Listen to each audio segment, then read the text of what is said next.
hoda hamkraite hoda rung tangbede go khoroknai supervisor tei khoroknai chichuko CDPU ni iago training pai certificate yafarka mantri Tinkurai bono karibo manjakha tangbedegni tangphang khobai dagifang sakri manjak ketal rogbai koklam salakya mantri Tinkurai ashok simia ekbir ma ki নাম samung butango bufang kaikya mantri Tinkurai বাকি যতগুলো দপ্তর আছে সব দপ্তর থেকেই আলাদা।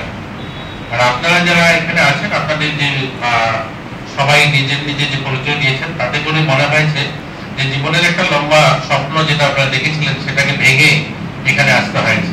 অনেকেই যারা ইঞ্জিনিয়ার রয়েছেন, সিভিল ইঞ্জিনিয়ার, ইলেকট্রনিক ইঞ্জিনিয়ার, বিভিন্ন জায়গায় স্কুলে গন্ডি পেরিয়ে যখন কলেজে গিয়েছিলেন তখন স্বপ্ন ছিল ব্যাঙ্গালোরে বড় একটা বিল্ডিং এ সেখানে হয়তো কনস্ট্রাকশনের কোনো জব দেখবেন, বড় বড় কোম্পানিতে জব হবে। যাই হোক সময়ের নিয়তি সেটা সেখানে হয়নি। এখন সেই স্বপ্নকে ভেঙে আসতে হয়েছে, হয়তো এই দপ্তরে আপনারা কাজ করবেন মন মানিয়েছেন, কিন্তু আপনার স্রোতের বিপরীতে হয়, যেটা নিয়ে ভেবেছেন ছোটবেলা থেকে সেই স্বপ্নের বিপরীতে গিয়ে এই কাজটা করতে হবে। তারপরেও এখানে যে কাজটা সেই কাজটা কিন্তু অন্য দপ্তর থেকে টোটালি আলাদা। এখানে কিন্তু যে মানুষগুলো আসে আমাদের কাছে সেই মানুষগুলো কিন্তু যেমন তিনি বললেন অঙ্গনওয়াড়ি সেন্টারে যে বাচ্চাগুলো আসে সেই বাচ্চাগুলো কিন্তু সাধারণ অন্যান্য বাচ্চা যেগুলো আমরা দেখতে পাই কিডসিতে যায় বা অন্য বাচ্চা সেখানে সেরকম বাচ্চাদের আমরা দেখতে পাবো। এখানে গরিব বাচ্চারা আসবে।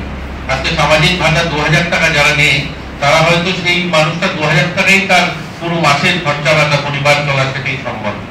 যারা দিব্যাঙ্গরা আসে আমাদের এখানে সার্টিফিকেট নিতে তারা সেই ধরনের মানুষই এত অসহায় যে তার কাছে ওই সার্টিফিকেটটা পেলে সে ভাতার জন্য অ্যাপ্লাই করবে এবং তার সংসারটা চলবে। এখানে যারা মায়েরা আছেন, যারা ওয়ান স্টপ সেন্টার, সতীনিবাস বা আমাদের অন্যান্য যে হোমগুলো রয়েছে সেন্টার হোম, যারা সেন্টারে গিয়ে একটা রাত্রে থাকতে হয় মহিলাদের, ওই মহিলাটাই যায় যারা যেগুলো 2 বছর জাতিটা পরিবারে। কোনো মহিলা বাড়ি থেকে একদিনই পালিয়ে সেন্টার হোমে চলে যাবে না। ওই পরিবারের নির্যাতন সইতে সইতে একটা সময় চলে আসবে যার যাওয়ার রাস্তা নেই, তখন হয়তো রাত্রে 12টার সময় সেন্টার হোমে গিয়ে উঠবে বা ওয়ান স্টপ সেন্টারে গিয়ে উঠবে। ওই ধরনের অসহায় মানুষের পাশে দাঁড়ানোর জন্য কিন্তু আমরা অঙ্গীকার করছি, আমরা ওখানে গিয়ে কাজ করতে চাইছি।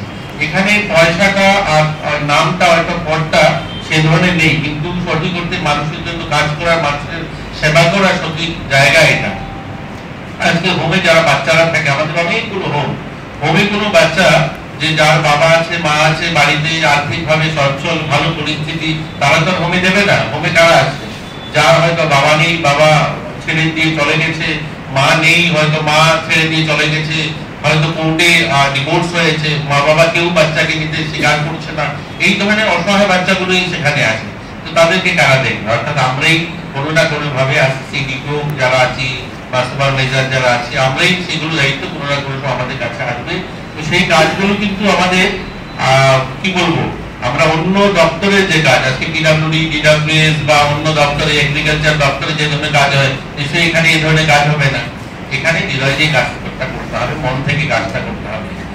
আমি একটা কথা বলবো যে মহাভারত নিশ্চয়ই আমরা সবাই দেখেছি। মহাভারতের একদম শেষ দিকে শেষ অধ্যায়ে একটা দৃশ্য আছে যেখানে পিতামহ ভীষ্ম সহস্রাধ্যায় ছিলেন আর কর্ণ গিয়ে দাঁড়িয়েছেন, দাঁড়িয়ে বলছেন পিতামহ আমাকে এরকম একটা বর দিন, যে বর পেলে পরে মানুষ আমি যখন মরে যাব তখন যেন আমাকে স্মরণ করে, মানুষের হৃদয়ে যেন আমি থাকি। তখন পিতামহ বললেন যে বর মানুষকে ধনবান করতে পারে, বর মানুষকে বলবান করতে পারে, বর কখনোই মানুষের হৃদয়ে জায়গা করে দিতে পারবে না। হৃদয়ে জায়গা করতে হবে আপনার কৃতিত্বে, অর্থাৎ আপনার সামর্থ্যে। তুমি তোমার সামর্থ্যের উপরে নির্ভর করে, তোমার কর্মের উপর নির্ভর করেই মানুষের মনে হৃদয়ে জায়গা করবে। এরকমই এই চাকরিটাই, জবটা হয়তো সিডিপিও বা সুপারভাইজার যে পদটাই থাক না কেন, মানুষের মনে এখানে এই যে 9 লক্ষ পরিবার আমরা যাদেরকে অ্যাড্রেস করে আমাদের এই দপ্তর, এই মানুষগুলো হৃদয়ে, এই মানুষগুলো যারা আসে আমরা তাদের হৃদয়ের স্থান তখনই করতে পারবো আমার কাজের মধ্যে দিয়ে। আমাদের এখানে আছে অনেকগুলো অফিস, যেহেতু আমরা প্রত্যেকটা সিডিপি অফিসে যাই, দেখি অনেক জায়গায় তো আমরা দেখি যে সেখানে হোম, আমার মনে আছে আমাদের একটা হোমে রাত্রে আমি 8টার সময় গিয়েছি, এখানে বরজলাতে, সেই হোমটাতে ম্যাডামও গিয়েছেন পরবর্তী সময়। আর আমি ঢুকলাম হোমটাতে, হোমে ঢুকে দেখলাম যে তাদের রাত্রে যে খাবারটা শুধু ডাল রান্না করা আছে আর ভাত রাখা আছে। আমি জিজ্ঞাসা করলাম বাকি কিছু হবে না?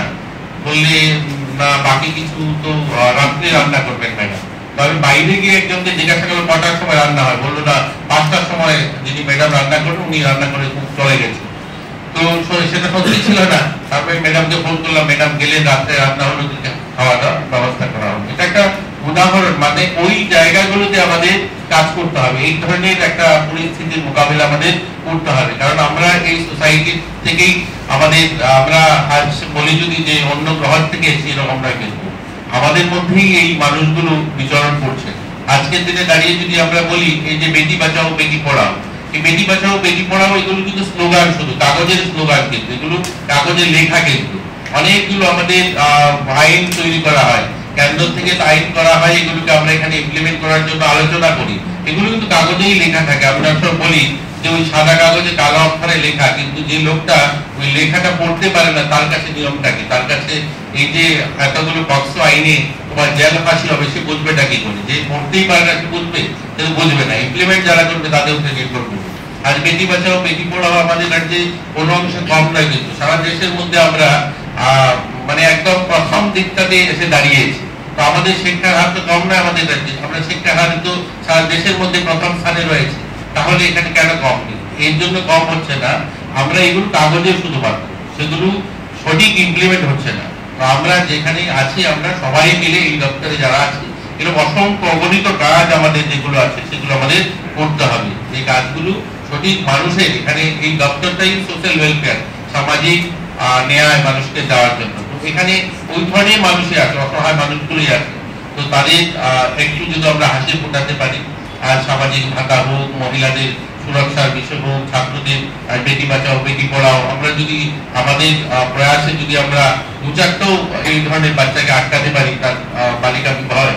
আমাদের এখানে দিব্যাঙ্গদের সংখ্যা এটা কোনো অংশ কম নয়, 40,000-এর উপরে প্রায় আমরা